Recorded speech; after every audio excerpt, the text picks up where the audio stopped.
Well, the Suzuki method is basically coined the mother tongue method because they're trying to immerse the child in music in the same way you would immerse someone in a foreign language if they wanted to learn a foreign language. So it becomes part of their everyday environment, and the parent-child bond is very important in that.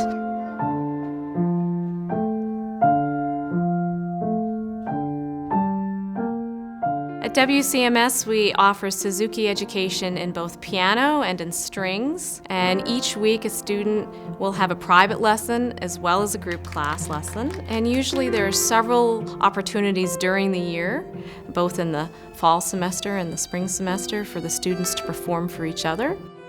If they haven't performed already in group class, then they do have those recital opportunities that are also a possibility. Perhaps the deepest part of the Suzuki method or Suzuki philosophy is that every child is capable of learning.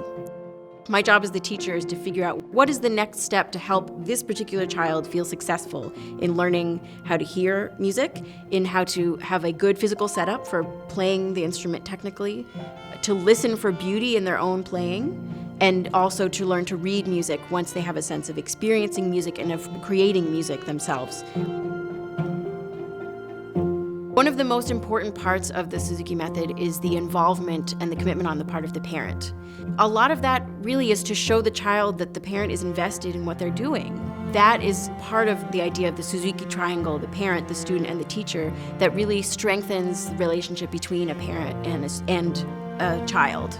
There's often so much interface to an instrument in how you hold the bow or how you hold the violin or how things meet together, that it's the role of the parent to be there in practice and to help give the child feedback about how well those intersections are working, and also to break it down so that they're only working on sort of one point at a time and not feeling overwhelmed in the number of things they could be thinking about. The group classes in the Suzuki program at our school are something I'm particularly excited about. We include elements of Dalcroze Eurythmics and of Kodai. There's a very strong component of movement, of whole body rhythm development games and exercises, of singing and of solfege training from the very first beginner classes, which gives our students a very, very strong foundation in musicianship, in what they hear, and in being able to produce the rhythms of the pieces that they're working on. A Suzuki private lesson is a bit different than a traditional lesson.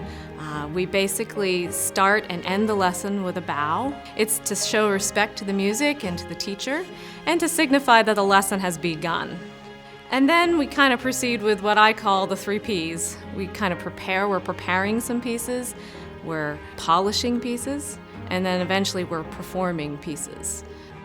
One thing that my children have all gained from Suzuki that they've internalized without even knowing it is the concept that if you do a little bit every day, you can really get great places. Like, Suzuki never seems hard to them. It's a very stepwise process, but then when they look back, they say, like, they'll look at the younger kids playing Twinkle and they'll be like, wow, that was me only like 2 years ago, and now I can do all these amazing things.